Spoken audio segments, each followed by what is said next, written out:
एक आपका मेरी एस्टिमेटिक था, मेरी एस्टिमेटिक, और दूसरा था परमानेंट। उसके बाद मेरी एस्टिमेटिक को 3 भागों में बांटे थे, एपिकल, लेटरल, और तीसरा क्या था, इंटरसेलरी। और परमानेंट 2 भागों में बटा हुआ था, एक सिंपल परमानेंट और दूसरा कॉम्प्लेक्स परमानेंट। तो ये पूरा का पूरा पढ़ लिए थे, ये पूरा का पूरा पढ़ लिए थे। आज यही पढ़ेंगे ही ना, क्लियर है ना। आज का टॉपिक है कॉम्प्लेक्स परमानेंट टिश्यू। तो हो जाइए तैयार। आवाज जा रही है, पूरी तरह जा रही है ना? बिल्कुल दोस्तों।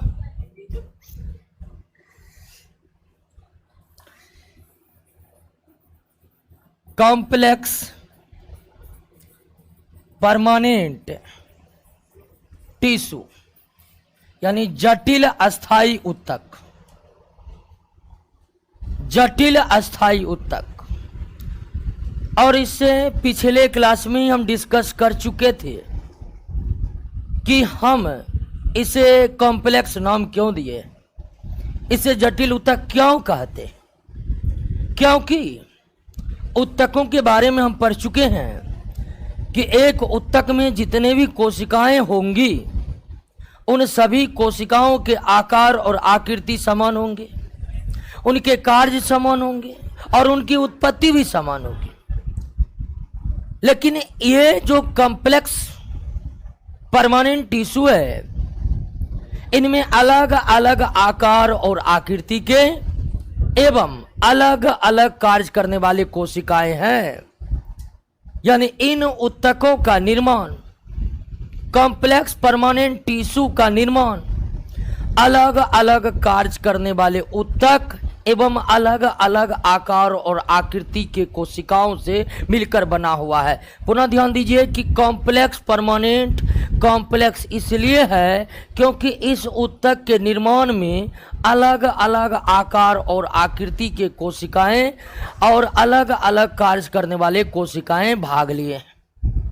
लेकिन फिर भी इन्हें ऊतक इसलिए कहा जा रहा है कि कार्य अलग अलग जरूर है उन सब कोशिकाओं के, लेकिन अंत में सारे कार्य एक इकाई के रूप में संपन्न होते हैं, इसीलिए हम इसे कॉम्प्लेक्स कह रहे हैं।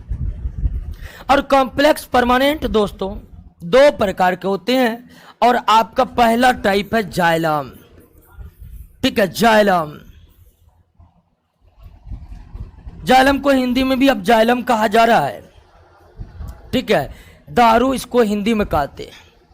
तो जाइलम क्या है? टिश्यू है। किसका टिश्यू है? प्लांट का है। कैसा है? कॉम्प्लेक्स है। 3 बात तो क्लियर है कि जाइलम पौधे के ऊतक है और ये जटिल ऊतक है, कॉम्प्लेक्स टिश्यू है। यानी कि इसका निर्माण अलग अलग कार्य एवं अलग अलग आकार और आकृति के कोशिकाओं से हुआ है। और अलग अलग आकार और आकृति के कोशिकाओं से अगर निर्माण हुआ है तो सबसे पहले यही जानना जरूरी है, आखिर जाइलम का निर्माण कितने प्रकार के अलग अलग कोशिकाओं से हुआ है। तो इसका उत्तर है 4 प्रकार के अलग अलग कोशिकाओं से मिलकर यह जटिल ऊतक जाइलम बना है। और वो जटिल ऊतक में पहला है दोस्तों ट्रैकीड। ट्रैकीड्स जिसको कहते हैं वाहिनिकाएं, ट्रैकीड्स। दूसरा है आपका वेसल्स, इसको कहते हैं वाहिनिका। नाम इतने दोनों मिलते जुलते हैं कि आप अंग्रेजी नाम याद रखिए, ट्रैकीड और वेसल्स। तीसरा जाइलम फाइबर। अब फाइबर को हिंदी में कहते हैं तंतु। क्या कहते हैं? तंतु जाइलम तंतु कह सकते हैं। और चौथा कोशिका है दोस्तों जाइलम पेरेन्काइमा। जाइलम ये पेरेन्काइमा कोशिका न होकर एक उत्तक है जिसके बारे में आप पढ़ चुके हैं। तो जाइलम 4 प्रकार के कोशिकाओं से मिलकर बना है। हालांकि कोशिकाएं 3 ही है जबकि चौथा खुद उत्तक है। यानी कि एक कार्य पेरेन्काइमा का और बढ़ गया है यहां पर। इससे आप पढ़े थे कि पेरेन्काइमा मुख्य रूप से खाद्य पदार्थों का संचय करती है, लेकिन पेरेन्काइमा उत्तक का एक काम और हो गया कि यह जाइलम को भी बनाने में भाग लेती है, जाइलम के भी निर्माण में भाग लेती है। तो आप कह सकते हैं कि जाइलम 4 कोशिकाओं से नहीं बना बल्कि 4 तत्वों से मिलकर बना है। अगर हम कह दें कि जाइलम 4 कोशिकाओं से मिलकर बना तो गलत नहीं होगा, लेकिन उस 4 में उत्तक है एक, कौन? पेरेन्काइमा। और इसके बिना जाइलम का निर्माण पूरा नहीं हो सकता है। तो जाइलम कितने तत्वों से मिलकर बना है? अगर पूछ दे कोशिका भी तो आपको बोलना क्या? 4। और ये 4 कौन कौन है? ट्रेकीड, वेसल्स, जाइलम फाइबर और जाइलम पेरेन्काइमा। और लगभग सबकी आकृति जो है, अगर इन कोशिकाओं की आकृति को हम देखें कि ट्रेकीड कैसा होता है, वेसल्स कैसा होता है, फाइबर कैसा होता है, पेरेन्काइमा कैसा होता है, तो इसकी आकृति एकदम नली के समान होती है दोस्तों। ठीक है, नली के समान होती है। वेसल्स की भी आकृति कुछ इसी तरह होती है। तंतु का मतलब होते लंबे लंबे फाइबर। तो कोई आकृति कोई विशेष नहीं है कि जो आपको जानना पड़ेगा यहां पर। फाइबर की आकृति फाइबर के समान होता है। पेरेन्काइमा आप देख ही लिए थे कि गोलाकार अंडाकार कोशिकाओं से निर्मित यह उत्तक था। बाकी इन दोनों कोशिकाओं की आकृति नली आकार की होती है, नली आकार की होती है दोस्तों। तो जाइलम कितने तत्वों से मिलकर बना है? 4 तत्वों से मिलकर बना है, 4 तत्वों से मिलकर बना है। और ये 4 तत्वों की खास पहचान और भी समझिए आप।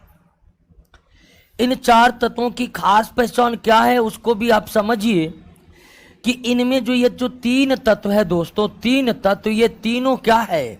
मृत है। और पेरेन्काइमा के बारे में आप पढ़ ही चुके हैं कि पेरेन्काइमा कैसे कोशिकाओं से मिलकर बना है, जीवित कोशिका। यानी कि जाइलम जिन 4 तत्वों से मिलकर बना हुआ है उसमें अधिकांश तत्व मृत हैं। जाइलम के निर्माण में अधिकांश कोशिकाओं से भाग लिए हुए क्या है दोस्तों? मृत कोशिकाएं भाग लिए। जिंदा केवल कौन है?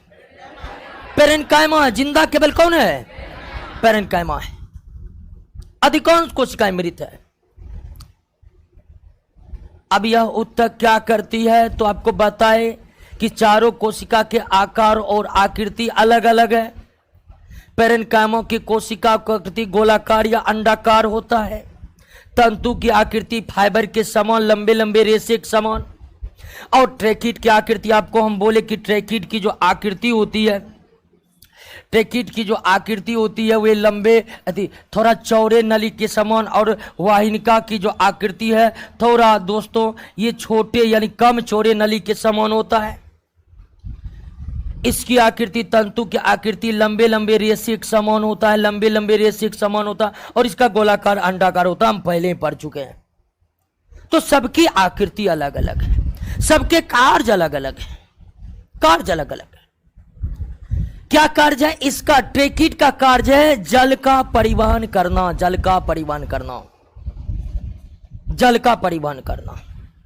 कहां से कहां परिवहन करना? तो पौधे जल लेते कहां से है? मिट्टी से। मिट्टी से पौधे जल लेते हैं, फिर उसको पत्तियों तक पहुंचना है, क्योंकि प्रकाश संश्लेषण पत्ती में होता है। प्रकाश संश्लेषण के लिए जल अनिवार्य है। तो पौधे मिट्टी से जो जल ग्रहण करते हैं अपने जड़ों के द्वारा, वो जल पत्तियों तक जो पहुंचते हैं उनमें योगदान है जाइलम के किसका? ये उनकी सहायता करते हैं, ये उनको मजबूती देते हैं, और ये भोजन संग्रह करके रखते हैं। तो जाइलम का निर्माण 4 अलग अलग आकृति एवं 4 अलग अलग प्रकार के कार्य करने वाले कोशिकाओं से मिलकर हुआ है। इसीलिए जाइलम क्या है? कॉम्प्लेक्स है, कॉम्प्लेक्स, जाइलम कॉम्प्लेक्स। लेकिन आपको बताएं कि कार्य अलग अलग क्यों ना हो, अंत में कार्य एक इकाई के रूप में संपन्न होगा।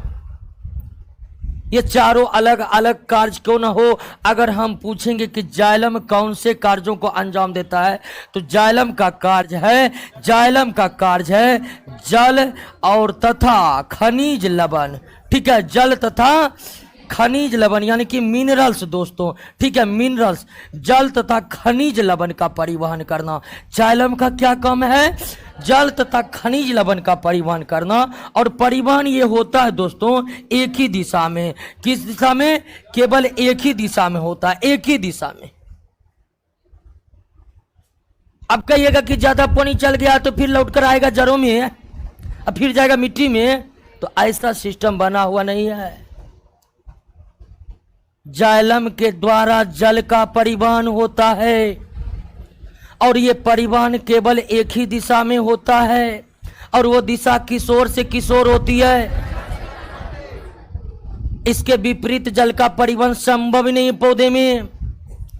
तो फिर क्या होगा? अगर अधिक जल पहुंच जाएगा कोई दिक्कत नहीं है, पत्तियों में वाष्पोत्सर्जन लगातार होते रहते हैं और उसके द्वारा वो अधिक जल को ही बाहर छोड़ते हैं,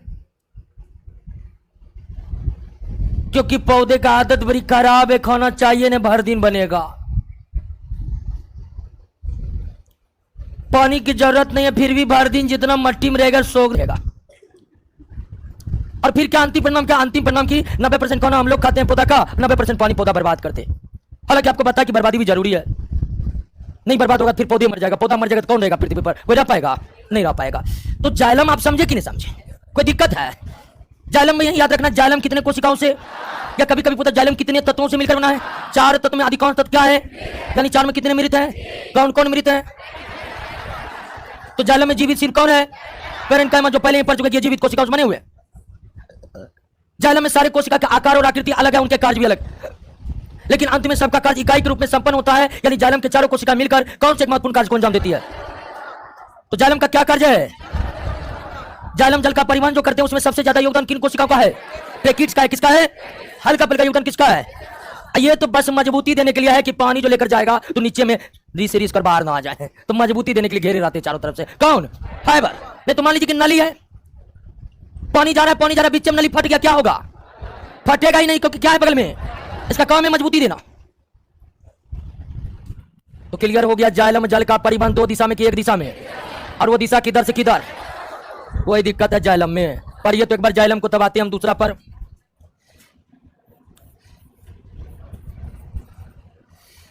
फ्लोएम पोसवा।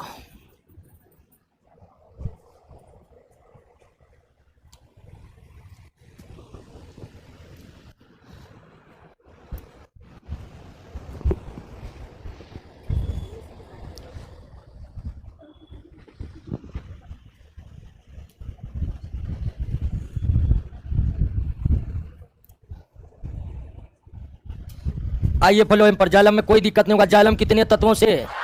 4 तत्वों से मिलकर बना है या 4 कोशिकाओं से मिलकर बना है, दोनों कह सकते हैं। जाइलम जिन 4 तत्वों या कोशिकाओं से मिलकर बना है उनमें 3 मृत होते हैं, यानी जाइलम के निर्माण में अधिकांशतः मृत कोशिकाएं भाग लेती है। जाइलम जटिल उत्तक है। जाइलम का कार्य है जल और जल के साथ साथ किसका? खनिज लवणों का परिवहन करना। जाइलम जल और खनिज लवणों का परिवहन केवल एक दिशा में कर सकता है, और वो दिशा किधर से किधर? जड़ से तना, तना से पत्ती। आइए दोस्तों फ्लोएम। अब जाइलम कहां पाया जाता है? अभी तक जो उत्तक हम पढ़े हैं वो पौधे के विशेष विशेष भाग में था, लेकिन जाइलम एक ऐसा उत्तक है जो अंतिम जड़ के अंतिम छोर से लेकर अब पत्तियों तक, यानी पूरा पौधा फैला रहता है। पूरा पौधा फैला रहता है ये जाइलम उत्तक, पूरा पौधा, क्योंकि पानी चाहिए सबको। अब पहुंचाने का जिम्मेवारी है किस पर? जाइलम पर। तो जाइलम पौधे के कोई विशेष भाग में नहीं बल्कि संपूर्ण भाग में फैले रहते हैं। ठीक है, जाइलम मेरी एस्टिमेटिक की तरह कोई विशेष भाग में मौजूद नहीं है, बल्कि संपूर्ण पौधे में पाए जाते हैं, संपूर्ण पौधे में पाए जाते हैं। और वो बात फ्लोएम के साथ भी है।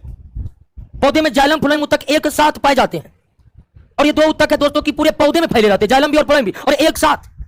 यानी पौधे के एक सिरे में जाइलम है और एक सिरे में फ्लोएम, दोनों तक एक साथ रहते हैं, एकदम सटे सटे नीचे से लेकर ऊपर तक। और जाइलम भी दोस्तों 4 कोशिकाओं से मिलकर बने होते हैं। और हाँ, फ्लोएम भी 4 कोशिकाओं से मिलकर बने होते हैं। फ्लोएम भी कितने कोशिका से? 4 कोशिका से। जाइलम भी कितने कोशिका से? लेकिन कोशिकाओं के नाम अलग अलग है दोस्तों, नाम अलग अलग है। पहला नाम है सीवी ट्यूब, इसको हिंदी में कहते हैं क्या? चालनी नलिका। दूसरा है कंपेनियन सेल, कंपेनियन सेल यानी क्या कहते हैं? सह कोशिका, या कभी कभी हिंदी में सहचर कोशिका भी कहते हैं। तीसरा होता है आपको क्या? फ्लोएम फाइबर, ये वही फाइबर जो जाइलम में था, बस ये फ्लोएम में, इसलिए फ्लोएम फाइबर। या इसका दूसरा नाम है, बास्ट, बास्ट फाइबर। इसका दूसरा नाम क्या है? Bast fibre. और चौथा है वही जो जाइलम में था, यानी कौन? चूंकि ये फ्लोएम का, तो इसको लिखेंगे फ्लोएम पेरेंट। तो जाइलम की तरह फ्लोएम भी 4 प्रकार के कोशिकाओं से मिलकर बना है, या 4 तत्वों से मिलकर बना है। और 4 कोशिका में इसका भी एक उत्तक है, वास्तव में कोशिकाएं नहीं है। Sieve tube, companion cell, phloem fibre या बास्ट फाइबर और पेरेन्काइमा, सबके आकार और आकृति अलग है। 2 की आकृति में तो आपको कोई कंफ्यूजन नहीं होनी चाहिए। और अगर आप चालनी नलिका और सह कोशिका को, तो चालनी नलिका की आकृति कुछ इस तरह होती है, ठीक है। चालनी नलिका, एक तो नलिका है तो नली समान तो होगा ही होगा, क्या दोस्तों? होगा कि नहीं होगा? ठीक है, तो इस तरह होता है चालनी नलिका। नहीं लगता चलनी चाल रहा है, इसका नाम है चालनी नलिका, कुछ इस तरह का नलिका है। जबकि जाइलम का आप ट्रैकिस को देखे तो वो डायरेक्ट था, ट्रैकिस क्या था, लेकिन चालनी नलिका कुछ इस तरह की होती है। सह कोशिका इसके बगल में होती है, सह कोशिका इसके बगल में होती है, सह कोशिका इसके बगल में होती है। अब बाकी ये फाइबर तंतु के समान संरचना है फाइबर वाली, और ये पेरेन्काइमा की कोशिकाएं गोलाकार अंडाकार होती है, हम जान चुके हैं। तो फ्लोएम जाइलम की तरह 4 कोशिकाओं से बने हुए हैं। लेकिन आप जानते हैं कि इन 4 में केवल ये जो फाइबर है ना, यही मृत कोशिका है दोस्तों, यही क्या है? मृत कोशिका है। बाकी आप चालनी नलिका को ले लीजिए, कंपेनियन सेल को ले लीजिए, पेरेन्काइमा को ले लीजिए, सारे जीवित है, भले एक मृत है। यानी जाइलम का उलट है फ्लोएम की कोशिकाओं की स्थिति। जहां जाइलम में एक और अधिकांश कोशिकाएं मृत थे, वहीं फ्लोएम के अधिकांश कोशिकाएं क्या हैं? जीवित है। जाइलम के अधिकांश कोशिकाएं मृत थे, जबकि फ्लोएम के अधिकांश कोशिकाएं क्या हैं? जीवित है। मृत केवल कितने हैं? 1 है। अब फाइबर का काम यहां पर भी मजबूती देना है, पेरेन्काइमा का कार्य यहां पर भी भोजन जमा करना है। असली काम जो फ्लोएम का है वो किसके द्वारा होता है? चालनी नलिका के द्वारा होता है। क्या होता है दोस्तों चालनी नलिका के द्वारा? तो फ्लोएम का काम है दोस्तों, फ्लोएम का काम है भोजन का परिवहन करना, ठीक है। फ्लोएम का क्या काम है? भोजन का परिवहन करना। प्रकाश संश्लेषण के द्वारा भोजन मुख्यतः पत्तियों में तैयार होते हैं कि नहीं होते हैं? भोजन मुख्यतः पत्तियों में तैयार होता है, जबकि चाहिए हर एक भाग को। प्रकाश संश्लेषण द्वारा निर्मित भोजन पौधे के समस्त भागों में ले जाने की जिम्मेदारी किस उत्तक पर है? और फ्लोएम जो भोजन को, प्रकाश संश्लेषण द्वारा निर्मित भोजन को पौधे के विभिन्न भागों में जो ले जाते हैं, वह मुख्य रूप से किसके द्वारा ले जाते हैं? चालनी नलिका। और इसका काम है चालनी नलिका की सहायता करना। नाम है सह कोशिका, सहायता प्रदान करने वाली कोशिका। अब फाइबर का काम मजबूती देना, पेरेन्काइमा का काम भोजन का संग्रह करना। तो फ्लोएम के द्वारा किसका परिवहन होता है? भोजन का परिवहन होता है। और भोजन का निर्माण मुख्यतः कहां होता है? पत्ती से भोजन कहां ले जाता है फ्लोएम? तनों से जड़ में। लेकिन आप जानते हैं कुछ समय तक पौधों में प्रकाश संश्लेषण बिल्कुल बंद होता है। समय पतझड़ का हो तो प्रकाश संश्लेषण होगा कहां? पता ही नहीं है, तो पौधा मर जाएगा, नहीं मरेगा। ये बात हम पहले भी बता दिए थे कि प्रकाश संश्लेषण में बहुत भोजन बनते हैं, बहुत। जो कि प्रकाश संश्लेषण ऐसी प्रक्रिया है कि जब तक सूर्य का प्रकाश रहेगा तब तक चालू रहेगा, हालांकि फिर भी 10 से 12 घंटा से अधिक चालू नहीं रह सकता है। तो खाना जबरदस्त तरीके से बनता है पौधे के पत्तियों के हरित लवक कोलोप्लास्ट में। वो भोजन जड़ों तक आते हैं। और एक हम बताए थे ल्यूकोप्लास्ट, जो मुख्यतः कौन रहते हैं? जड़ में रहते हैं। सारा भोजन आते हैं जड़ के कोशिकाओं के ल्यूकोप्लास्ट में। क्या हो जाते हैं? जब किसी कारणवश किसी दिन धूप नहीं उगा, प्रकाश संश्लेषण होगा? नहीं होगा। अभी ठंडी के समय आ रहा है, शीतलहरी होगा, धूप उगवे नहीं करेगा, प्रकाश संश्लेषण बहुत कम होगा। वैसी दशा में जानते हैं फ्लोएम भोजन को जड़ से कहां? तनों तक ले आते हैं, तनों से फिर ऊपर तक, पत्ती है नहीं, ऊपर तक लेकर चले जाते। यानी कि जहां जाइलम का काम सिर्फ 1 वे था, इसका काम 2 वे है। ऊपर से नीचे, नीचे से ऊपर, ऊपर से नीचे, नीचे से। तो फ्लोएम जल और खनिज लवणों का परिवहन केवल एक दिशा में कर सकता है। वहीं जब बात फ्लोएम की आती है तो यह भोजन का परिवहन करता है, जल और खनिज लवण का नहीं करता है। और भोजन का परिवहन फ्लोएम सभी संभव दिशाओं में कर सकता है। जिधर भोजन है उधर से भोजन को लेकर पहुंचाएगा जहां अधिक भोजन जमा है। यानी आप कह सकते हैं कि फ्लोएम में दोनों दिशाओं में भोजन का परिवहन कर सकता है, पत्ती से लेकर जड़ तक, जड़ से लेकर पत्ती तक। क्लियर हो गया? समझिए जाइलम फ्लोएम, कोई दिक्कत नहीं ना है। आइए दोस्तों एक बार फिर से जाइलम फ्लोएम को तो हम पढ़ लिए हैं, लेकिन अब हम साथ साथ पढ़ेंगे कि अंतर पता चले कि है क्या क्या इनके बीच। जाइलम फ्लोएम, जाइलम फ्लोएम समानता पहले है कि ये भी दोस्तों कैसे उत्तक हैं और ये भी कैसे उत्तक है, जटिल उत्तक है। दोस्तों ये भी कितने तत्वों से? 4 तत्वों से। ये भी कितने तत्वों से? 4 तत्वों से। दोस्तों यह उत्तक भी कहां पाया जाता है? कहां पाया जाता है? और यह उत्तक भी कहां पाया जाता है? यह तो हो गया समानताएं। अंतर दोस्तों क्या है? तो अधिकांश जाइलम की कोशिका क्या होती है? अधिकांश कोशिका जाइलम का क्या होता है? मृत। जबकि अधिकांश फ्लोएम कोशिका क्या होती है? जीवित होती है। अगला कि जाइलम किसका परिवहन करता है? जल और खनिज लवण का परिवहन करता है, जबकि फ्लोएम किसका परिवहन करता है? कौन भोजन? प्रकाश संश्लेषण द्वारा निर्मित भोजन। उसके बाद इसमें परिवहन केवल कितना? एक दिशा में हो सकता है, जबकि इसमें परिवहन क्या होता है? क्या होता है दोस्तों? 2 दिशीय होता है। तो जाइलम फ्लोएम को समझ रहे हैं ना अच्छा से? जाइलम भी जटिल उत्तक है, फ्लोएम भी जटिल उत्तक है, कॉम्प्लेक्स टिश्यू। जाइलम का भी निर्माण 4 तत्व एवं कोशिकाओं, 4 तत्व या कोशिकाओं से हुआ है। फ्लोएम का निर्माण भी 4 तत्व एवं कोशिकाओं से हुआ है। जाइलम भी पूरे पौधा पाया जाता है, जड़ से लेकर पत्ती के अंतिम सिरे तक। फ्लोएम भी जड़ से लेकर पत्ती के अंतिम सिरे तक, और दोनों उत्तक पौधे में साथ साथ ही पाए जाते हैं, अलग अलग नहीं। जाइलम 4 कोशिकाओं में जो रहते हैं उसमें 3 कोशिकाएं मृत, 1 कोशिकाएं जीवित, जबकि इनके 3 कोशिकाएं जीवित, 1 कोशिकाएं मृत होता है। यानी कि फ्लोएम की अधिकांश कोशिकाएं जीवित, जबकि जाइलम की अधिकांश कोशिकाएं। जाइलम जल और खनिज लवणों का परिवहन करता है, जबकि फ्लोएम भोजन का परिवहन करता है। जाइलम का परिवहन एक दिशीय होता है, जबकि फ्लोएम का परिवहन। क्लियर हो गया दोस्तों? समझ गए बात को? उत्तक पौधा का समाप्त हो गया। उत्तक पौधा का समाप्त हो गया। 3 3 6 2 8 उत्तक पढ़े हैं हम। पढ़े कि नहीं पढ़े? एपिकल का काम था पौधे का लंबाई बढ़ाना, लेटरल का काम था मोटाई बढ़ाना, इंटरसेल्युलर की कोई विशेष कार्य नहीं था।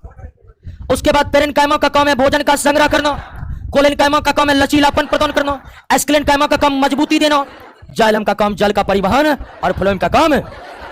8 उत्तक क्लियर हुआ कि नहीं हुआ? एक बार सुनिए ध्यान से। पौधे में अगर कुल मिलाकर देखें तो 8 उत्तक पाए जाते हैं कुल मिलाकर। वैसे मुख्यतः 2। एक था शीर्षत विभाजोत्की जो पौधे के लंबाई को बढ़ाते हैं, पार्श्व विभाजोत्की जो पौधे की मोटाई बढ़ाते हैं। अब पार्श्व विभाजोत्की आप पढ़े हैं लेटरल मेरिस्टेमेटिक के बारे में कि वह मोटाई बढ़ाता है, लेकिन कुछ पौधा आप देखें उसका मोटाई बढ़वे नहीं करता है। अब गेहूं का पौधा लगा दिया, इंतजार कर रहे हैं मोटाई बढ़ेगा क्या? टमाटर का पौधा लगा दिया है, कारण की मोटाई बढ़िए रहा, किधर है लेटरल मेरिस्टेमेटिक? तो उन पौधों में लेटरल मेरिस्टेमेटिक है ही नहीं। यानी जो छोटे छोटे पौधे होते हैं जिसकी आयु बहुत कम होती है, उनमें लेटरल मेरिस्टेमेटिक, जिसको हम कैम्बियम भी कहते हैं, वो होता ही नहीं है। हम 4 नंबर चैप्टर पढ़ेंगे ना, तो उसमें 2 प्रकार के प्लांट पढ़ेंगे, एक बीजपत्री, द्विबीजपत्री। एक बीजपत्री पौधे में लेटरल मेरिस्टेमेटिक यानी मोटाई बढ़ाने वाला पार्श्व विभाजोत्की होता ही नहीं है। मक्का के पौधा में लेटरल मेरिस्टेमेटिक होगा? नहीं होगा। लेकिन एपिकल तो पूरा पौधा में होता है, सभी पौधे में होता है दोस्तों। लंबाई तो सबको बढ़ाना है, ठीक है ना? अब कुछ पौधे में तो इतना जबरदस्त होते हैं एपिकल मेरिस्टेमेटिक पावरफुल कि लंबाई बढ़ाते बढ़ाते बहुत बढ़ा देते, ठीक है? आइए दोस्तों लताएं वाले पौधे देखे हैं? देखे कि नहीं देखे? लताएं वाले पौधा को एक डायरेक्शन में ले जाए पटना टू मकमा हो जाएगा क्या?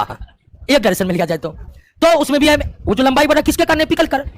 तो ध्यान दीजिएगा, एक बार हम 8 उत्तक के बारे में आपको बोल रहे हैं कि एपिकल का काम है लंबाई बढ़ा, शीर्षत विभाजोत्की का काम लंबाई बढ़ा, लेटरल का काम है, पार्श्व विभाजोत्की का काम है मोटाई बढ़ा, और पार्श्व विभाजोत्की सभी पौधे में नहीं होते। उसके बाद इंटरसेलरी यानी अंतर्वेशी का कोई विशेष कार्य नहीं था। उसके बाद पेरेन्काइमा मृदु तक, इसका मुख्य काम था भोजन का क्या करना? संग्रह करना। यानी आप कह सकते हैं कि पेरेन्काइमा में जो कोशिका होगा उसमें ल्यूकोप्लास्ट ज्यादा होगा, क्योंकि वही एक कोशिका अंगक है जो भोजन को जमा रखने का कार्य करते हैं। हालांकि कुछ पेरेन्काइमा में कोलोप्लास्ट भी होते थे, उसे कोलेरेन्काइमा बोले थे।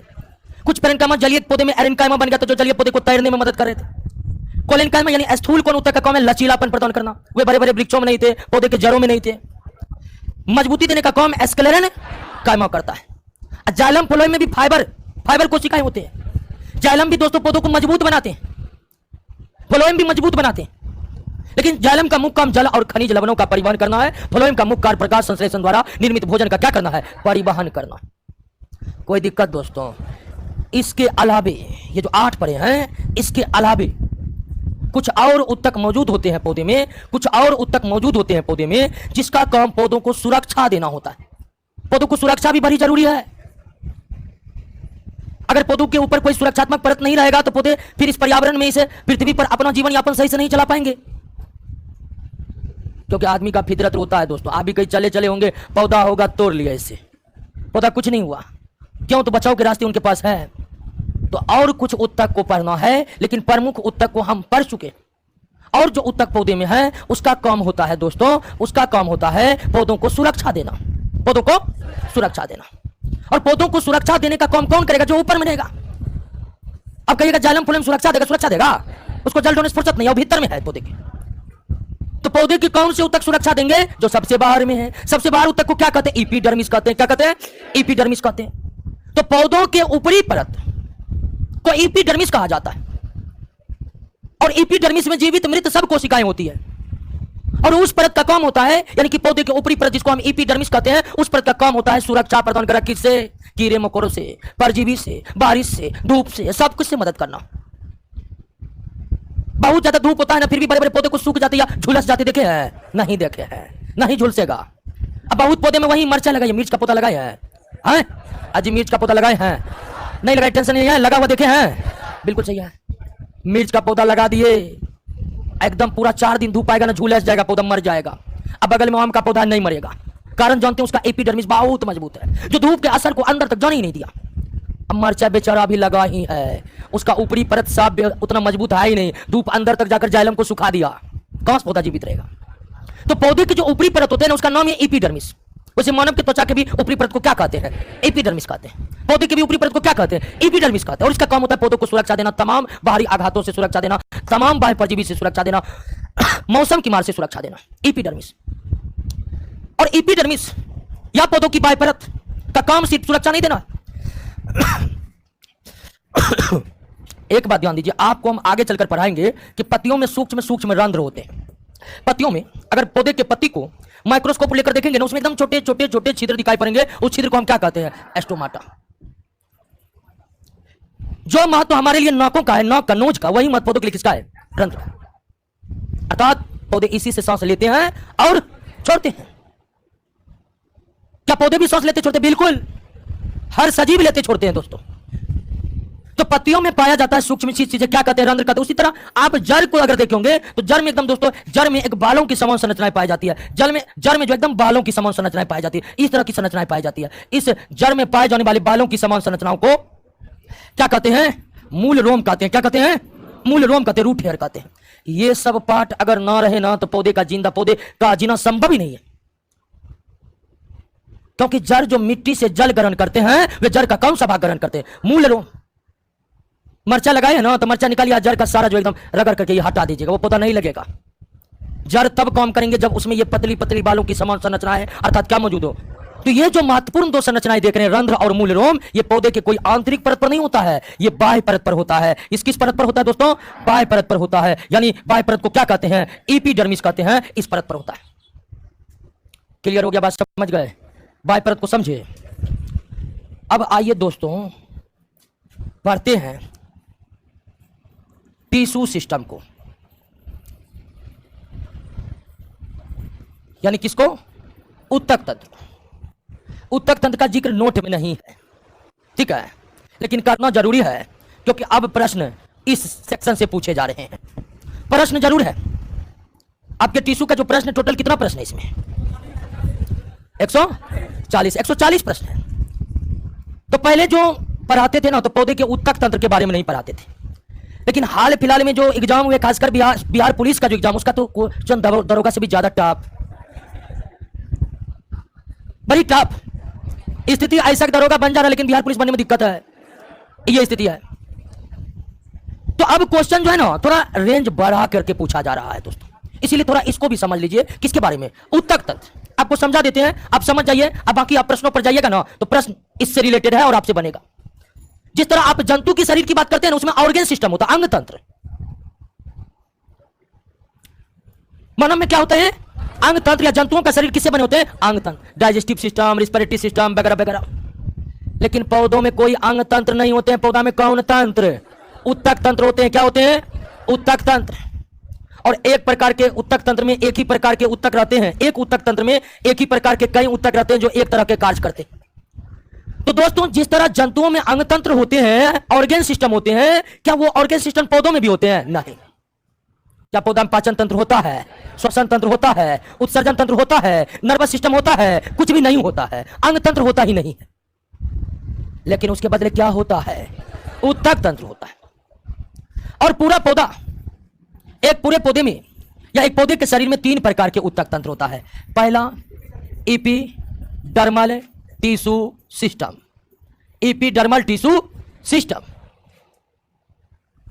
दूसरा होता है ग्राउंड, इंग्लिश में लिखिएगा ग्राउंड, या पहले आप समझ लीजिए एंड फंडामेंट, एंड नहीं और, ग्राउंड या फंडामेंटल टिश्यू सिस्टम।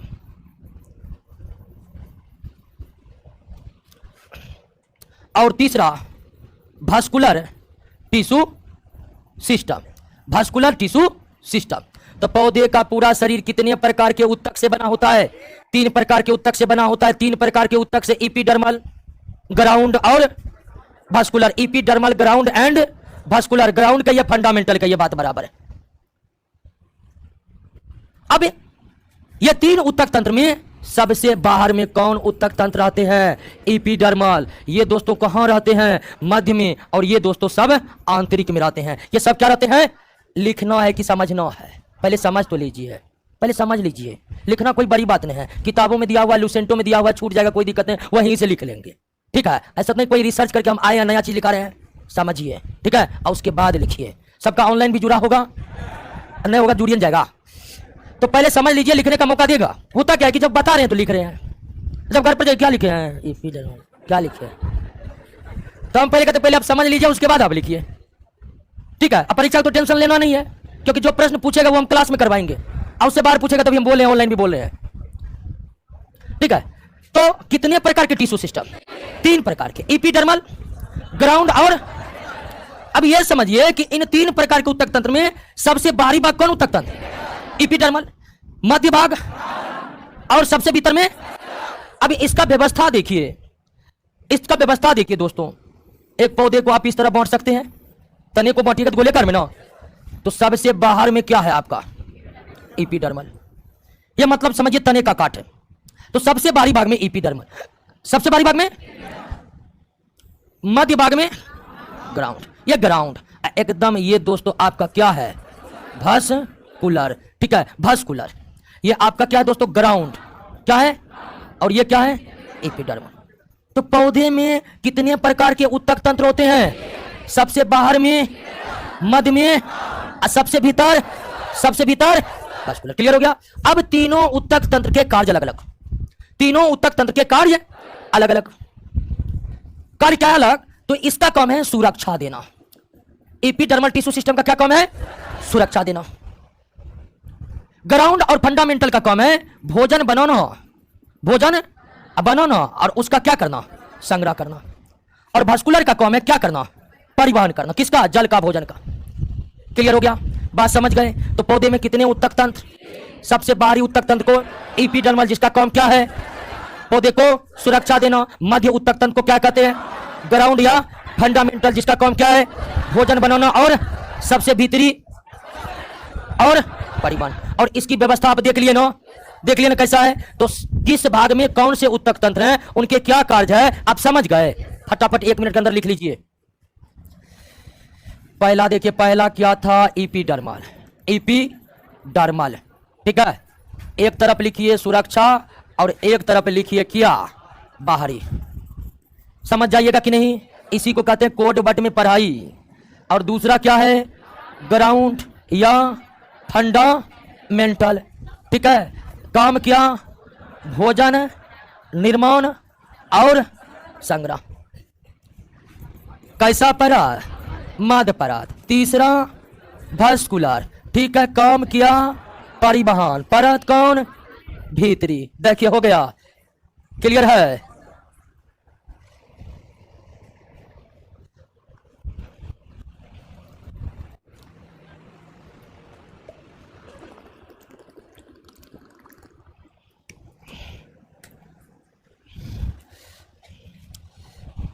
क्लियर हो गया। उत्तक तंत्र को समझे। अब एक ही उत्तक तंत्र में कई प्रकार के उत्तक होते हैं। एक ही उत्तक तंत्र में कई प्रकार के उत्तक तंत्र, कई प्रकार के उत्तक होते हैं। यानी उत्तक तंत्र कई उत्तकों से मिलकर बना होता है। उत्तक तंत्र कई, जैसे आप पढ़ें कि जंतुओं में अंग तंत्र कई अंगों से मिलकर बना होता है, उसी तरह पौधे में जो ये 3 उत्तक तंत्र है, ये एक उत्तक तंत्र कई उत्तकों से मिलकर बना है। एक उत्तक तंत्र 3 उत्तकों से मिलकर बना है, उसको आप समझिए दोस्तों। क्या वह क्लास में ज्यादा मायूसी छाले है? समझ रहे हैं ना? आए जोश जुनून को बरकरार रखिए दोस्तों। कभी बिना पढ़े लिखे जोश में नौकरी हो जाता है। आइए देखिए, सबसे पहले ऊपर में कौन उत्तक था? एपिडर्मल। एपिडर्मल में एक ही मुख कोशिका, कौन? एपिडर्मल में एक ही मुख उत्तक, कौन? दूसरा है ग्राउंड या फंडामेंटल। ग्राउंड या, इसमें कई परत, इसमें कई परत। सबसे बाहरी परत कॉर्टेक्स, सबसे बाहरी परत कॉर्टेक्स। कॉर्टेक्स के बाद पेरी साइकिल। पेरी साइकिल ये परत का नाम है, उत्तकों का नाम है।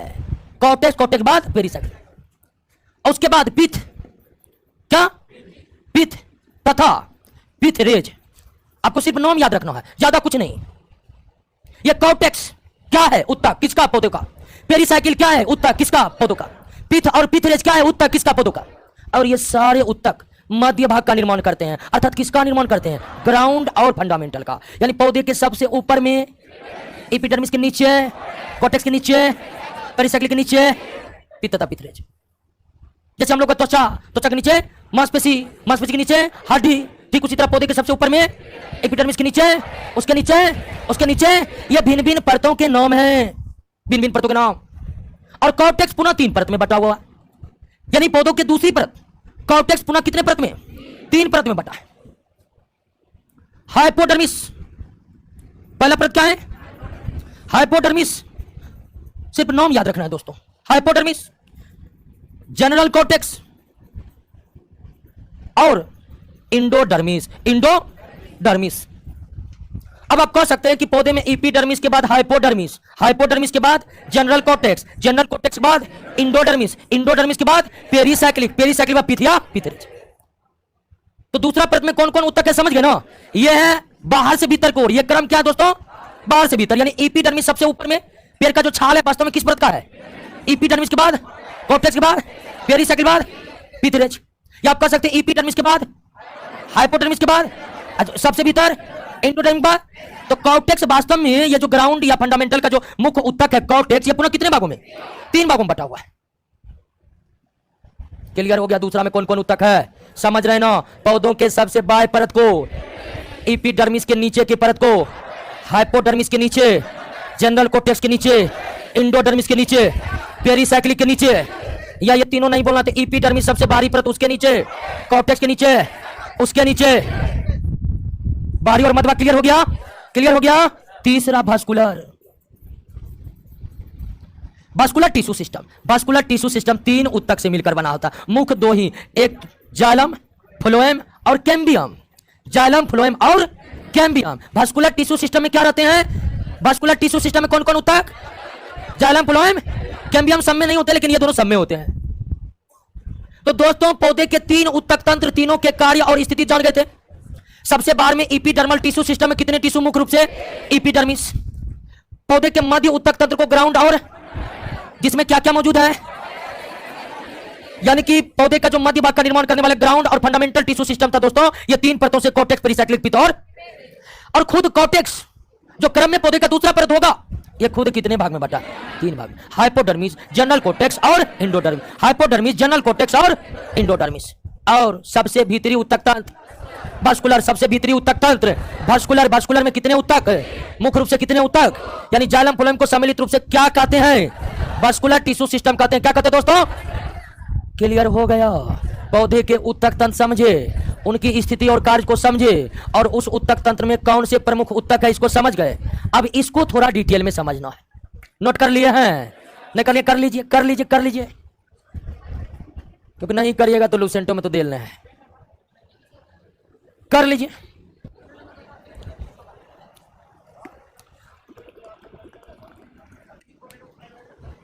क्या? पिथ, हाँ, पिथ रे को मेडुलरी रेज भी कहते हैं। अच्छा, पहले देख लीजिए, सीनियर विद्यार्थी में सीनियर वाला गुण का थोड़ा अभाव होता है। कभी कभी कहते हैं ना लिखने के लिए कुछ, तो लिखिए, रेडी रहता है, लिखिए राम राम जाता जाता है पूर्ण विराम, यानी सब चीज सुनेगा तब लिखेगा। सीनियर का मतलब क्या होता है? सुन लिए, राम जाता है ना, बस अब लिख रहे हैं। क्या ये होनी चाहिए? लिखने से पहले आप सुन लीजिए पारी बातों को।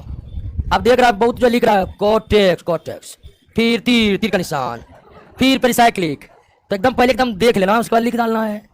एकदम स्मार्ट बनिए, पढ़ाई में स्मार्ट बनिए दोस्तों।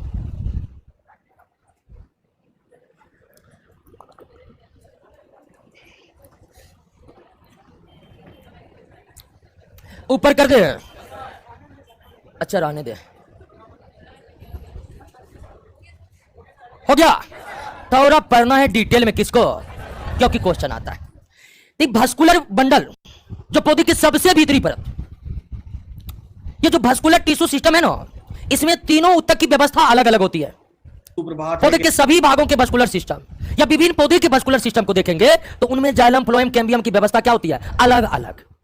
तो आपको क्या पढ़ना है जानते हैं? आपका जो पर समझना है, vascular bundle, vascular tissue system भी कह दीजिए, कोई दिक्कत नहीं है, बंडल भी कह दीजिए, कोई दिक्कत नहीं है। तो वास्कुलर बंडल के प्रकार, वास्कुलर बंडल के प्रकार।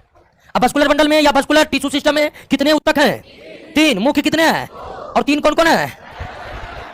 जाइलम फ्लोएम और, तो जाइलम फ्लोएम कैम्बियम के व्यवस्था के आधार पर ध्यान दीजिएगा, जाइलम फ्लोएम कैम्बियम के व्यवस्था के आधार पर वास्कुलर बंडल सभी पौधों एवं एक पौधे के सभी भागों में एक समान नहीं होता है। आखिर कैसे कैसे होता है उसी को तो समझना है दोस्तों। पहला टाइप है रेडियल वास्कुलर सिस्टम। क्या है? रेडियल। इसको हिंदी में क्या कहते हैं? आर्य। क्या कहते हैं? आर्य। आर्य वास्कुलर सिस्टम। ऐसा वास्कुलर सिस्टम, ऐसा वास्कुलर सिस्टम जिसमें जाइलम फ्लोएम एक दूसरे से अलग हो, जाइलम फ्लोएम एक दूसरे से क्या हो दोस्तों? अलग हो। जाइलम फ्लोएम एक दूसरे से क्या हो? अलग अलग हो, और क्रमिक रूप से व्यवस्थित हो, तो ऐसे वास्कुलर बंडल को क्या कहते हैं? आर्य हो गया, आर्य होता है, आर्य। ऐसे वास्कुलर बंडल जिनमें कैम्बियम नहीं हो, जिनमें कैम्बियम केवल जाइलम और फ्लोएम हो, जाइलम और फ्लोएम एक दूसरे से क्या हो? Xylem phloem, xylem phloem, xylem phloem, P for phloem, x for xylem. तो ऐसे वास्कुलर बंडल जिसमें कैम्बियम ना हो, केवल जाइलम फ्लोएम और जाइलम फ्लोएम एक दूसरे से अलग हो और एकांतर अल्टरनेटिव टर्म में अरेंज हो, तो उस वास्कुलर बंडल को क्या कहते हैं? आर्य कहते हैं। फिगर देख के आप नहीं समझ जाइएगा कि जाइलम फ्लोएम है, कैम्बियम नहीं है, जाइलम फ्लोएम अलग अलग है, सटे सटे नहीं है, जाइलम फ्लोएम की व्यवस्था अल्टरनेट है, यानी एक बार जाइलम फिर फ्लोएम फिर जाइलम फिर फ्लोएम है। तो इस तरह के वास्कुलर बंडल को, इस तरह के वास्कुलर टिश्यू सिस्टम को क्या कहते हैं? आर्य कहते हैं। और यह पाया जाता है पौधों के जड़ों में। कहां पाया जाता है? आर्य संवहन तंत्र किस भाग में पाए जाते हैं? आर्य संवहन तंत्र किस भाग में पाए जाते हैं? पौधे के ऐसे संवहन तंत्र जिसमें कैम्बियम का अभाव हो, केवल जाइलम फ्लोएम हो, और जाइलम फ्लोएम की व्यवस्था एक दूसरे के, जाइलम फ्लोएम की व्यवस्था एकांतरित क्रम में हो और दोनों एक दूसरे से अलग हो, सटे सटे नहीं हो, तो ऐसे संवहन तंत्र को क्या कहते हैं? आर्य संवहन तंत्र पौधे के किस भाग में? आर्य संवहन तंत्र पौधे के किस भाग में? चारों में। क्लियर हो गया? बात समझ गए? जरिए समझ गए, सॉरी जरिए नहीं, आर्य। क्लियर? लिख लिया आर्य। अभी हम क्या पढ़े कि वास्कुलर बंडल कितने प्रकार के होते हैं, वास्कुलर बंडल कितने प्रकार के होते हैं। तो पहला प्रकार समझ के, दूसरा कोलेटरल। कोलेटरल, कोलेटरल को हिंदी में भी कोलेटरल ही कहते हैं, हिंदी में लिख लीजिए कोलेटरल। ठीक है। अब कोलेटरल भी दो प्रकार के होते हैं, क्लोज्ड और ओपन, पहले ओपन करते हैं, उसके बाद मारेंगे क्लोज्ड। ओपन और क्लोज्ड। वास्कुलर बंडल का दूसरा टाइप क्या हो गया? कोलेट्रल। ठीक है, कोलेट्रल। कोलेट्रल भी कितने प्रकार के हो गए? ओपन और क्लोज्ड, ओपन और क्लोज्ड। अब देखिए ऐसे वास्कुलर बंडल जिसमें जाइलम फ्लोएम दोनों हो, ऊपर में दोस्तों फ्लोएम हो, ऊपर में क्या हो? अब बीच में कैम्बियम हो, बीच में और नीचे में क्या हो? तो इसे कहते हैं ओपन कोलेट्रल। इसे क्या कहते हैं? Open collateral. और जाइलम फ्लोएम एक दूसरे से, फ्लोएम अब फ्लोएम का सीमा जहां समाप्त हो उसे क्या कहते हैं? जाइलम। यानी कि फ्लोएम और जाइलम एक दूसरे से क्या हो? मिले हो, उसके बीच में कैम्बियम ना हो। ठीक है, ये कैम्बियम नहीं है, एक दूसरे से क्या है? मिले हुए हैं। अगर इसको, ये फ्लोएम का हो गया, ठीक है, ये फ्लोएम वाला भाग हो गया ऊपर में, और नीचे में बना दिए जाइलम वाला एरिया। ठीक है, जाइलम वाला एरिया, एक दूसरे से जाइलम फ्लोएम सट गया, बीच में कैम्बियम है, तो ये आपका हो गया क्लोज्ड। ये आपका क्या हो गया? क्लोज्ड। बीच में कैम्बियम है तो ओपन, और कैम्बियम नहीं है तो क्लोज्ड। ठीक है, कैम्बियम नहीं है तो ये है आपका फ्लोएम और ये है आपका जाइलम। तो ओपन क्लोज्ड कोलेट्रल को समझे, ऐसे संवहन तंत्र जिसमें ऊपर फ्लोएम नीचे जाइलम बीच में कैम्बियम, उससे क्या कहते हैं? ओपन कोलेट्रल कहते हैं। और जब बीच में कैम्बियम ना हो, ऊपर फ्लोएम नीचे जाइलम दोनों सटे सटे हो तो क्लोज्ड कोलेट्रल कहते हैं। कोई दिक्कत है दोस्तों? ओपन वाला में कैम्बियम है, क्लोज्ड वाला में कैम्बियम नहीं है। ओपन वाला में कैम्बियम है, क्लोज्ड वाला में कैम्बियम तो पहला चैप्टर जिनको भी याद नहीं हुआ याद कर ले। ये पाया जाता है एक बीज पत्री पौधा में। अब एक बीज पत्री अभी तक हम पढ़ाए नहीं, 4 नंबर में पढ़ाएंगे, लेकिन आप नोट कर लीजिएगा। जैसे एक बीज पत्री, दो बीज पत्री आप जान जाइएगा, निश्चित ही आपका सारा भ्रम दूर हो जाएगा। वाला लाओ, ठीक है। एक बीज पत्री पौधे में किस प्रकार के संवहन तंत्र पाए जाते हैं? सॉरी, द्विबीज पत्री में किस प्रकार का? ओपन। एक बीज पत्री में क्लोज्ड कोलेट्रल। क्लियर हो गया? कोई दिक्कत नहीं ना है? रेडियल समझे, कोलेट्रल समझे, नोट कर लिए है। आगे 3 नंबर पाए, वास्कुलर बंडल के प्रकार पर है। तीसरा वास्कुलर का बंडल बायकोलेट्रल।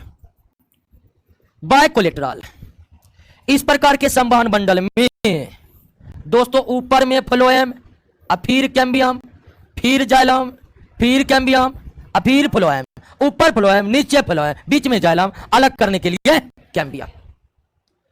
ऐसे संवहन तंत्र जिसके ऊपर नीचे फ्लोएम, बीच में जाइलम और फ्लोएम जाइलम कैम्बियम द्वारा अलग हो, उसे क्या कहते हैं? बायकोलेट्रल। उसके पहले आप ओपन कोलेट्रल में देखे थे कि ऊपर में फ्लोएम था, नीचे में जाइलम था। अब बायकोलेट्रल में क्या देख रहे हैं? ऊपर फ्लोएम नीचे, ऊपर फ्लोएम नीचे और फ्लोएम बीच में जाइलम, और ऊपर वाला फ्लोएम भी नीचे वाला भी फ्लोएम जाइलम भी कैम्बियम के द्वारा क्या है? अलग अलग है। ये क्या कहलाएगा? ये पाया जाता दोस्तों कद्दू। कद्दू कुल के पौधा में किसमें पाया जाता है? या फैमिली का नाम लिखिएगा ना, कुकुरबिटेसी। किसमें? यह भी दोस्तों 4 नंबर। पौधे की पूरा जानकारी 4 नंबर जब तक पढ़ेंगे नहीं तब तक आएगा नहीं, लेकिन यह जानना जरूरी है, इसलिए बता रहे हैं। कुकुरबिटेसी कुल के पौधों में प्रायः किस प्रकार के संवहन तंत्र? बायकोलेट्रल। बायकोलेट्रल में शीर्ष भाग में फ्लोएम, आधार भाग में फ्लोएम, बीच में जाइलम, और दोनों तरफ के फ्लोएम कैम्बियम के द्वारा जाइलम से अलग। क्लियर हो गया? कोई दिक्कत नहीं ना? चौथा टाइप। अब देखिए, कोलेट्रल और बायकोलेट्रल को सम्मिलित रूप से कॉन्ज्वाइंट भी कहते हैं। क्या कहते हैं? कॉन्ज्वाइंट भी कहते हैं। कोलेट्रल और बायकोलेट्रल को सम्मिलित रूप से क्या कहते हैं? कॉन्ज्वाइंट कहते हैं। क्या कहते हैं? कॉन्ज्वाइंट कहते हैं। ठीक है, या हिंदी में इसे क्या कहेंगे? संयुक्त कहेंगे। क्या कहेंगे? संयुक्त संवहन तंत्र। और संयुक्त संवहन तंत्र 2 प्रकार के, कोलेट्रल और बायकोलेट्रल। कोलेट्रल 2 प्रकार के, ओपन और क्लोज्ड। बायकोलेट्रल का केवल एक ही प्रकार। आ जाए अगला प्रकार पर, लिख लिए, कोई दिक्कत नहीं ना? चौथा प्रकार पर। चौथा प्रकार है कॉन्सेंट्रिक। क्या है? कॉन्सेंट्रिक। इसको हिंदी में कहते हैं सकेंद्री। क्या कहते हैं? सकेंद्री संवहन तंत्र। और सकेंद्री संवहन तंत्र जो है दोस्तों, ये भी 2 प्रकार के। एक है एम्फीक्रीबल। एम्फीक्रीबल इसको हिंदी में कहते हैं जाइलम केंद्री। क्या कहते हैं इसको हिंदी में? जाइलम केंद्री कहते हैं। इसमें क्या होता है दोस्तों कि बीच में जाइलम होता है, बीच में क्या है? चारों तरफ फ्लोएम, चारों तरफ फ्लोएम, बीच में जाइलम। नाम से ही स्पष्ट हो रहा है कि यह कैसा होगा, जाइलम केंद्री, यानी केंद्र में क्या होना, चारों तरफ। तो ऐसे संवहन तंत्र जिसके बीच में जाइलम हो, चारों तरफ फ्लोएम हो, बीच में जाइलम हो चारों तरफ, तो उसे क्या कहते हैं, एम्फीक्रिबल कहते हैं, जाइलम केंद्री कहते हैं। ठीक है, एम्फीक्रिबल कहते हैं, जाइलम केंद्री कहते हैं। हालांकि एग्जाम में जाइलम केंद्री नहीं आता है, डायरेक्ट एम्फीक्रिबल का भी हिंदी में लिखा हुआ रहेगा। और दूसरा है एम्फी भेसल। एम्फी इसको कहते हैं फ्लोएम केंद्री, इसको क्या कहते हैं, और आप समझ गए होंगे कि यह कैसा होगा। इसमें आपका बीच में क्या है, फ्लोएम, चारों तरफ जाइलम, चारों तरफ जाइलम, बीच में फ्लोएम। कोई दिक्कत, समझ गए। एक बार लिख लीजिए। तो फिर आते हैं भास्कुलर बंडल पर एक बार फिर से। ये कोई विशेष पौधे में नहीं है कि आपको बताएंगे।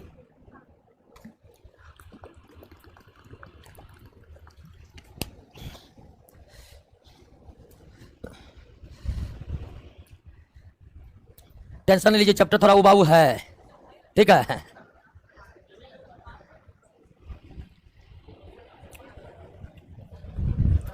आए एक बार फिर से आते हैं, फिर से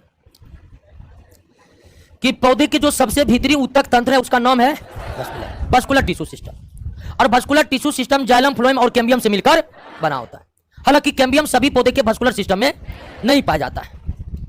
अब 3 ऊतक जाइलम, फ्लोएम और कैम्बियम की जो व्यवस्था होती है वह पौधे के सभी भागों में और भिन्न भिन्न पौधों में एक जैसी।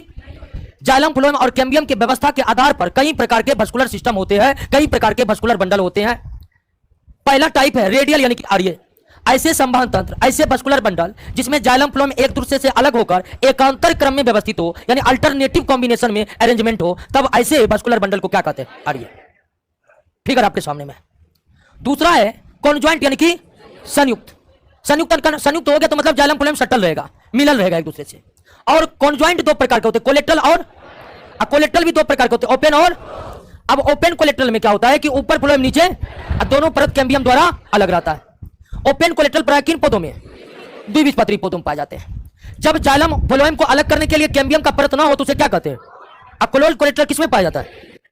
अब बाय कोलेट्रल में ऊपर फ्लोएम नीचे फ्लोएम, कोलेट्रल में सिर्फ ऊपर ही फ्लोएम, अब बाय कोलेट्रल में ऊपर फ्लोएम नीचे फ्लोएम, बीच में कैम्बियम, दोनों फ्लोएम से जाइलम के द्वारा, सॉरी फ्लोएम जो है कैम्बियम के द्वारा दोनों जाइलम परत से अलग रहता है। बाय कोलेट्रल मुख्य रूप से किन पौधों में। दूसरा क्या होता है, सॉरी तीसरा नंबर होगा अगर हम रेडियल, कॉन्जॉइंट और कॉन्सेंट्रिक को ले तो कॉन्सेंट्रिक भी 2 प्रकार के, एम्फीक्रिबल, एम्फीबेसल। एम्फीक्रिबल मतलब जाइलम केंद्री और एम्फीबेसल मतलब जाइलम केंद्री में जाइलम केंद्र में और फ्लोएम चारों ओर, और फ्लोएम केंद्री में फ्लोएम केंद्र में चारों तरफ। क्लियर हो गया। पौधे के ऊतक तंत्र को समझ लिए। ऊतक तंत्र के अंतर्गत जो प्रमुख ऊतक होते हैं वो समझ गए, कोई दिक्कत नहीं ना। वास्कुलर बंडल के प्रकार को समझ गए, कोई दिक्कत नहीं ना है। आइए दोस्तों वार्षिक वलय को समझते हैं। कॉर्क एक समझना बाकी रह गया नहीं ना। कॉर्क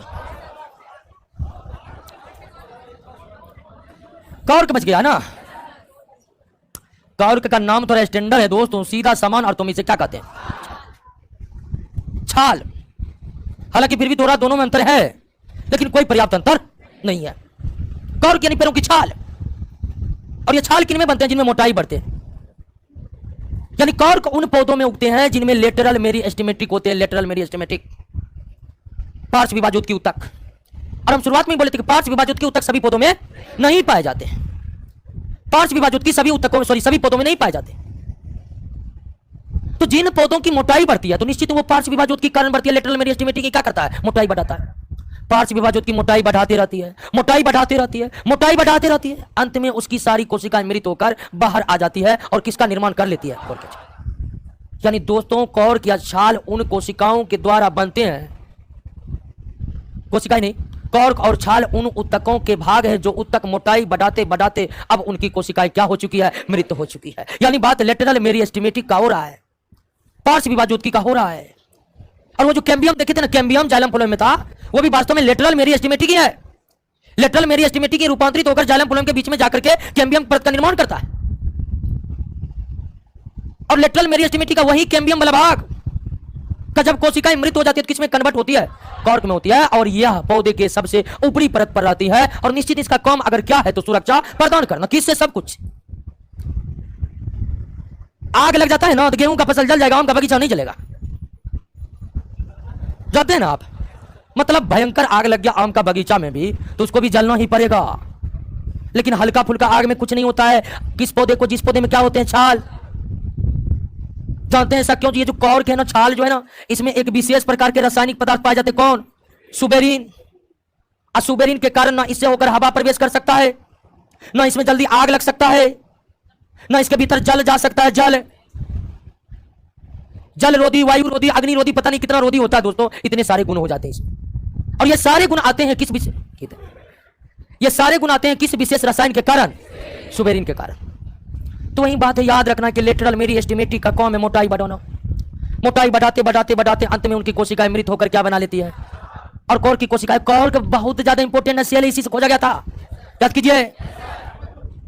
रॉबर्ट हुक ने लिया कॉर्क, उसको काट डाला पतला से पतला, पतला से पतला। कितने महत्वपूर्ण है यार। तो कॉर्क क्या है, इस बात को समझे कि नहीं समझे? और पौधों के लिए इसका क्या महत्व है, इस बात को समझे कि नहीं समझे? और कुछ पौधे के तो कॉर्क इतने व्यवस्थित तरीके से होते हैं कि उनसे कई प्रकार के खेलों के सामान बनाए जाते हैं। अब समझते हैं एक एनुअल रिंग को दोस्तों, ये बहुत जरूरी है। एनुअल रिंग, एनुअल रिंग्स यानी क्या? वार्षिक बलय। एक बात क्लियर है कि दोस्तों पौधे में सालों भर एक समान वृद्धि नहीं करती होती। सालों भर एक समान वृद्धि, अगर समय है बसंत ऋतु का, ऋतु कितनी होती है? हैं? जितनी भी हो, क्या मतलब बसंत जानते हैं ना? हाँ, आइए बसंत पर याद कर लीजिए कितनी ऋतुआं होती है। ठीक है, कल याद करके आइएगा, हम भी याद करके, हमको भी पूरा याद नहीं है दोस्तों। आइए बसंत ऋतु है। बसंत ऋतु और दो एग्जांपल लेते हैं, और एक ले लेते हैं ग्रीष्म ऋतु। दोनों ऋतुओं से किन्हीं को कोई दिक्कत नहीं? दिक्कत है तो क्या करिएगा, झेलना ही पड़ेगा। बसंत ऋतु और ग्रीष्म ऋतु, दो ऋतु आपके सामने। अगर पूछ दे आपसे कि कौन ऋतु पौधे के लिए सबसे ज्यादा सुटेबल है, सबसे ज्यादा सुटेबल किन कारणों से? बिल्कुल, बसंत ऋतु में पौधे जबरदस्त प्रकाश संश्लेषण करते हैं, जबरदस्त भोजन बनता है, पूरा भोजन बनता है, खूब वृद्धि करते हैं। किस ऋतु में? कहने का मतलब यह है कि एक पौधा सालों भर एक समान वृद्धि नहीं करते हैं। जहां एक और बसंत ऋतु में उनकी वृद्धि काफी तेज होती है। क्यों? तो नए नए पत्तियां आते हैं, हरे हरे रहते हैं, बस प्रकाश संश्लेषण जबरदस्त तरीके से होते हैं, यही कारण काफी तेज वृद्धि करते हैं। लेकिन वहीं ग्रीष्म ऋतु में उतनी तेज वृद्धि नहीं होती है। क्यों? तो इस ऋतु की तुलना में कम हरे बाग इस मौसम में रहते हैं। ऊपर से कभी कभी इतनी धूप ग्रीष्म ऋतु में कि रंध्र पर जो वो इतनी तेज धूप पड़ती है, रंध्र बंद हो जाते हैं। रंध्र ही बंद हो गए, प्रकाश संश्लेषण अवरुद्ध हो जाएगा। क्योंकि प्रकाश संश्लेषण के लिए जो कार्बन डाइऑक्साइड चाहिए वो पौधा वायुमंडल से ग्रहण करते हैं, जो रंध्रों के माध्यम से कोशिकाओं के हरित लवक में पहुंचते हैं। तो कुल मिलाकर दोस्तों एक बात क्लियर है कि सालों भर पौधों में एक समान वृद्धि नहीं होती है, क्योंकि सालों भर पौधे में एक समान प्रकाश संश्लेषण नहीं होता है, क्योंकि सालों भर एक समान धूप की उपलब्धता नहीं होती है। बसंत ऋतु में जहां एक और पौधे बहुत तेज वृद्धि करते हैं, बहुत ज्यादा वृद्धि करते हैं, वहीं ग्रीष्म ऋतु की वृद्धि बसंत ऋतु की तुलना में कम हो जाती है, कम हो जाती है। अरे हल्ला मत करिए, क्या हुआ? क्या अरे कुछ हुआ? क्या क्या हुआ?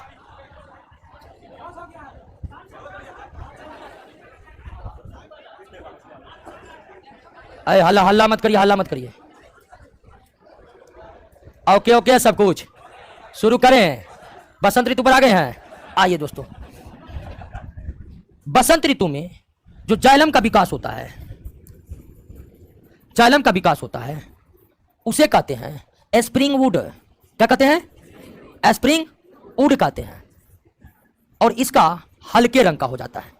ये क्या हो जाते हैं? हल्के रंग। समझ रहे ना? हल्के यानी कि तौलने भीड़ जाइएगा, रंग कैसे हो गया? हल्के, हल्के रंग के होते हैं, हल्के रंग के होते हैं। जैसे ये गाढ़े रंग है दोस्तों, ठीक है? ये क्या है? बोर्ड का जो कलर आप देख रहे हैं इसको गाढ़ा कहेंगे। इसका 90% खींचकर निकाल देंगे इंक ना, तो क्या हो जाएंगे? हल्के कलर। तो बसंत ऋतु में पौधे के जो जाइलम का विकास होता है उसे हम क्या कहते हैं? Spring would. जो कैसे होते हैं? और इस ऋतु में जो जाइलम का विकास होता है, जाइलम आप समझ रहे हैं ना? हाँ, 4 कोशिकाओं से मिलकर बना है। इसको कहते हैं समर वुड। क्या कहते हैं? समर वुड कहते हैं दोस्तों। इसे क्या कहते हैं? समर वुड कहते हैं। बसंत ऋतु में जो जाइलम विकसित हुआ है स्प्रिंग वुड, और ग्रीष्म ऋतु में समर वुड। और यह दोस्तों किस रंग का होता है? गहरे रंग का। यानी कि पौधे में कुछ समय कैसा भाग का निर्माण हुआ और कुछ समय अब ये इसको अगर हम बीचों बीच काट दे, ये मोटा पेड़ का तना है, इसको बीचों बीच काट दे, तो दोस्तों ये गहरे स्पष्ट रंग हमें जो है ये अलग अलग रंग का जो विकास हुआ दोस्तों, ये आपको एकदम अलग अलग दिखाई पड़ेगा। क्या पड़ेगा? अलग अलग दिखाई पड़ेगा। पहले हल्के, फिर गहरे, फिर हल्के, फिर गहरे, फिर हल्के, फिर गहरे, फिर हल्के, फिर गहरे, एकदम अलग अलग दिखाई पड़ेगा, अलग अलग दिखाई पड़ेगा। और ये सारा एक ही मतलब, यानी कि भिन्न भिन्न भिन्न भिन्न नहीं, एक आपको दिखाई पड़ेगा हल्के कलर का और एक गहरे कलर का, एकदम बीचों बीच काटेंगे तो। और ये दो रंग का जो जाइलम बन जाते हैं, तो दो रंग के जाइलम बना, इसलिए दो रंग के ऊड बन गए। और दो रंग के ऊड के बीच स्पष्ट रूप से हमें वलय नजर आने लगते हैं, जैसे 1 बले, 2 बले, 3 बले, 5 बले, 6 बले, 7 बले। 7 बले दिख रहा है ना आपको? इसे ही क्या कहते हैं? वार्षिक बले कहते हैं। इसे ही क्या कहते हैं? तो पौधे में सालों भर एक समान वृद्धि नहीं होने के कारण बसंत ऋतु के वृद्धि में कभी हल्के रंग के लकड़ी का निर्माण होता है और कभी गहरे रंग के लकड़ी का निर्माण होता है। एक ही साल में कभी हल्के रंग के लकड़ी और कभी गहरे रंग के लकड़ी वो वास्तव में किसका भाग है?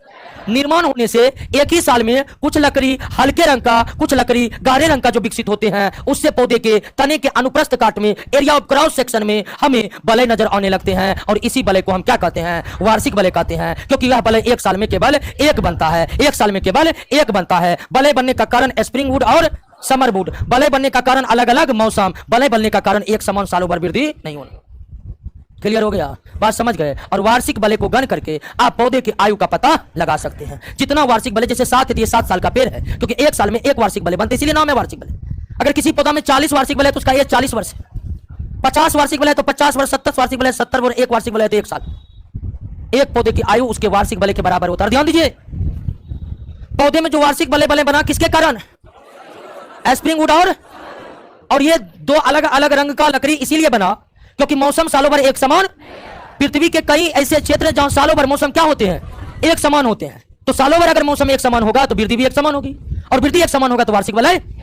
तो पृथ्वी के ऐसे जलवायु क्षेत्र जहां सालों भर मौसम एक समान रहते हैं, वहां के पौधे में कोई वार्षिक बलय नहीं होते। जैसे समुद्र के आसपास की जलवायु सालों भर क्या होती है? एक समान होती है, इसलिए वहां के पौधे में वृद्धि भी सालों भर क्या होता है? एक समान होता है, और इसलिए वहां के पौधों में कोई वार्षिक बलय। कोई दिक्कत? वार्षिक बलय समझे? एक चीज और समझना, बस पौधा खत्म। लकड़ी भी दो तरह के होते हैं, है ना जी? पौधे के कुछ भाग के लकड़ी बड़ी मजबूत, कोई घून वून नहीं लगेगा, और कुछ पौधे के लकड़ी ऐसे कि 1 साल भी नहीं चलेगा। तो लकड़ी भी जो होते हैं पौधे में, वुड जो होते हैं, जिसके स्प्रिंग वुड और समर वुड वास्तव में क्या है? अब ध्यान दीजिए, पौधे की जो लकड़ी होती है, पौधे से प्राप्त लकड़ी यानी कि वुड, ये भी कितने तरह के? 2 तरह के। एक को कहते हैं हृदय काष्ठ। क्या कहते हैं? हृदय काष्ठ, या इसको सारील कहते हैं। क्या कहते हैं? सारील, या इसको साल भी कहते हैं। साल नाम सुने हैं? तो नाम सुने तब समझ भी रहे होंगे। या डुरामेन भी कहते हैं। क्या कहते हैं? डुरामेन। तो एक लकड़ी हुआ हृदय काष्ठ, सरील को साल भी कहते हैं, गौ समय तो साले कहा जाता है, ठीक है। और एक दूसरा नाम है डुरामीन, ये रो लिखे हुए हैं, डुरामीन। एक लकड़ी होता है रस काष्ठ। ये दोनों प्रकार की लकड़ी, ये भीतरी भाग में रहते हैं और ये बाहरी, एकदम भीतरी भाग की लकड़ी है। और ये इसके चारों तरफ की लकड़ी है। कौन? रस काष्ठ। ये बड़े कमजोर होते हैं क्योंकि इनके सारे कोशिकाएं क्या होती है? जीवित, ठीक है। हालांकि कुछ कोशिकाएं क्या होती है? कुछ मृत कोशिकाएं भी होती है, लेकिन ज्यादातर इनकी कोशिकाएं क्या होती है? जीवित होती है। आपको हम पहले बताए थे कि जीवित कोशिका की तुलना में मृत कोशिकाओं से बना स्ट्रक्चर काफी ज्यादा मजबूत होगा। इस बात को आप समझ रखे। तो ये पौधे का जो रस काष्ठ वाला लकड़ी है ना, काफी दोस्तों ये जो है जीवित कोशिका है। अजीवित कोशिका, इसमें जीव द्रव भरे पड़े हैं। अजीव द्रव है तो उसमें कार्बोहाइड्रेट है, ग्लूकोज है, भिन्न भिन्न तरह के पोषक तत्व है। इसीलिए लकड़ी का कोई सामान बनाते हैं ना, कोई कीड़े मकोड़ों को सुगंध आता है, किधर है ग्लूकोज, तो इसमें ग्लूकोज घुस जाएगा, ग्लूकोज खाने अघून लग जाएगा, तुरंत खराब हो जाएगा। क्योंकि सारा कोशिका जीव द्रव, सारा कोशिका इसका लगभग 90% कोशिका जीवित होता है। उसमें लबालब जीव द्रव भरे होते हैं, एकदम ग्लूकोज भरे होते हैं, कीटे इस तरफ आकर्षित होते हैं, खाने के क्रम में लकड़ी फकड़ी सबको खा जाते हैं दोस्तों। लेकिन इसके सारे कोशिकाएं क्या होते हैं? मृत होते हैं। सारे कोशिका मृत होते हैं। इस कोशिका का मृत है, इसमें कुछ है ही नहीं, इसमें कीड़ा बैठे बोने करेगा, क्या होता है? इसमें तो कुछ है नहीं, ऊपर से सब कुछ गड़बड़ चीज। टाइनिन इसका नाम सुने हैं? टेनिन का नाम सुने हैं ना? सुबेरिन सबका नाम तो अभी सुन लिया ना? वो सब चीज जो गंध पैदा करने वाला चीज इसमें भरा रहता है, इनके कोशिकाओं में टैनिन भरा रहता है, रेजिन भरा रहता है। मतलब भिन्न भिन्न पौधे में, सब पौधे में टैनिन रेजिन नहीं होते हैं, लेकिन इसमें विभिन्न प्रकार के रासायनिक पदार्थ भरे रहते हैं। इसलिए इस पर कीड़ा बैठबोन करेगा, सालों साल नहीं बैठेगा, दूर से भागेगा टैनिन का मार्ग सुनकर। इसमें ग्लूकोज भरा है, इस पर तुरंत जाकर बैठेगा तो भागेबो करेगा, जल्दी नहीं उठेगा, क्योंकि भोजन लबालब है इस लकड़ी में। समझे कि ना? अब देखिए कि यह लकड़ी बहुत ज्यादा, मतलब बहुत खराब लकड़ी होता है, बहुत खराब लकड़ी। इसमें तुरंत, मतलब ना तो ये मजबूत होता है, ना टिकाऊ होता है, ना कुछ बनाने लायक होता है। अब आ जाइए, पूरा मजबूत होता है, टिकाऊ ऐसा कि पोता लगाए, मतलब दादा लगाए पोता सो रहा है, बहुत जगह ऐसा होता है, इतनी मजबूती। ठीक है, ये सब लकड़ी बड़ी मजबूती होती है। कितने पुस्तकों देख लेता है क्या जी? गांव से में तो बड़ा एग्जाम्पल होती है। ये लकड़ी देख रहे हैं ना, ये जो परदादा के जो चाचा थे वही लगवाए थे। तो ये इतने ज्यादा मजबूत और टिकाऊ होते हैं कि कई इससे कुछ सामान बनाते हैं जो कई पुस्तकों तक चलते हैं, पुस्तक के खराब नहीं होते। अब ये लकड़ी जो होता है कत्थई रंग का होता है। अगर देखें तो रंग समझने में कोई दिक्कत नहीं होता होगा, कत्थई रंग का होता है दोस्तों।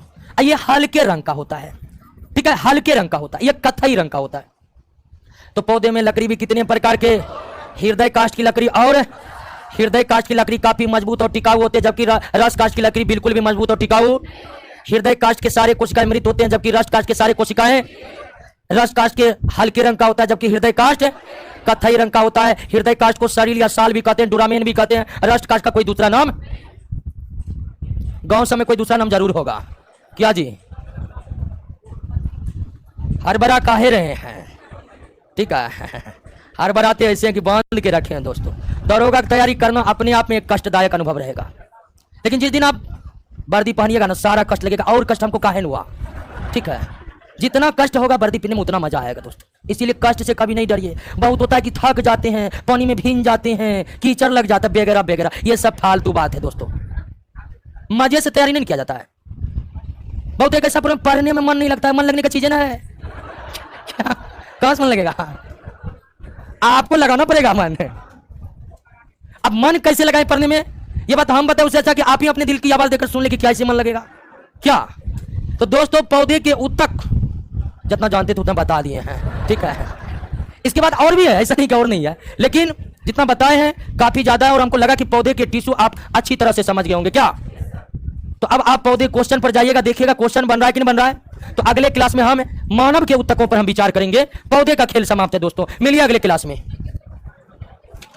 कई ऑनलाइन वाले सबको क्या दिक्कत है? चंदन, ऋतिक रोशन, विवेक, ये क्या लिख रहा है? 808175। हाँ,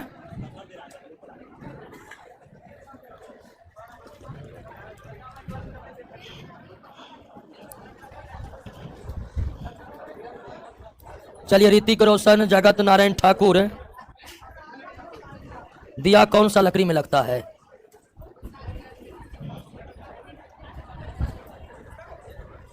चलिए दोस्तों, क्वेश्चन बन रहा है कि ना, ऑनलाइन वाले बताइएगा।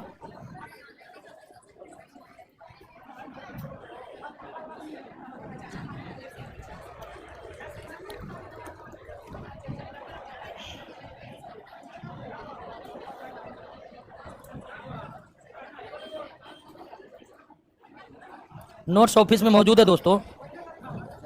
बहुत को बोर्डिंग क्लास लगा है, अब क्या करिएगा दोस्तों।